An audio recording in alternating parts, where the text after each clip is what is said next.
جو کف اکیوٹ جیسے بھی آپ نے بات کی ہے کہ ہفتے 2 ہفتے تک رہتی ہے اور اس کے بعد خود بخود ٹھیک ہو جاتی ہے، تو یہ اکیوٹ کف ہے.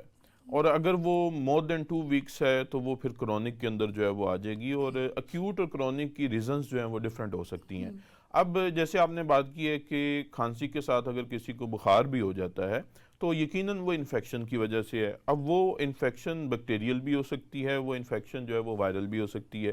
تو جو کف ہے، جب ہم اس کے کازز پہ آتے ہیں کہ کیا وجوہات ہو سکتی ہیں کھانسی کی، تو اس میں بیکٹیریل انفیکشن بھی ہے، وائرل انفیکشن بھی ہے، ہمارا اپر ریسپریٹری ٹریکٹ جو ہے اس کی انفیکشن بھی ہو سکتی ہے، لو ریسپریٹری ٹریکٹ کی انفیکشن بھی ہو سکتی ہے.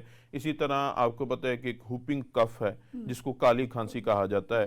تو یہ بورڈیٹیلا پرٹوسس اس کا جو ہے وہ بیکٹیریا ہے اور اس کو پرٹوسس بھی کہا جاتا ہے. تو یہ یہاں چونکہ یہ بڑی سیویئر کف ہوتی ہے اور یہ سیویئر انفیکشن ہوتی ہے تو یہ بھی اس کا جو ہے وہ کوز بن سکتا ہے. اسی طرح عام فلو کے اندر ہم دیکھتے ہیں کہ جو کامن فلو ہے، چونکہ وہ تو ایک وائرل انفیکشن ہے، اس کے اندر بھی جو ہے وہ کف جو ہے وہ آتی ہے.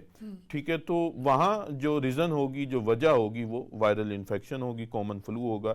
اسی طرح بعض لوگوں کو جو ہے وہ تیزابیت کا مسئلہ ہوتا ہے جس کو ہم جو ہے وہ گرڈ کا نام دیتے ہیں، گیسٹرواسوفیجیل ریفلکس ڈیزیز، کہ جس میں GERD جس میں ہمارا جو ایسڈ ہے وہ ہمارے منہ کو آتا ہے. جب وہ منہ کو آتا ہے تو وہ جو ہمارا ریسپریٹری پاتھ وے ہے اس میں اریٹیشن کریٹ کرتا ہے، جس کی وجہ سے جو ہے وہ ہمیں کف ریفلیکس آتا ہے. ٹھیک ہے، تو اس میں اس کے علاوہ اور کوئی ریسپریٹری ایشو ہے جس میں ایمفیسیما ہے یا برونکائٹس ہے کہ جو سانس کی نالی ہے اس میں انفلیمیشن ہو گئی ہے، لنگز کے اندر جو ایلویولائی جو ہوا کی تھیلیاں ہیں وہ ڈیمیج ہو چکی ہیں. تو ریسپریٹری پاتھ وے میں مطلب اگر ہم اس کو جو ہے وہ کنکلیوڈ کریں تو ریسپریٹری پاتھ وے میں کوئی بھی ڈسٹرکشن، کوئی بھی انفیکشن، کوئی بھی انفلیمیشن جو ہے وہ کھانسی کا سبب بن سکتی ہے.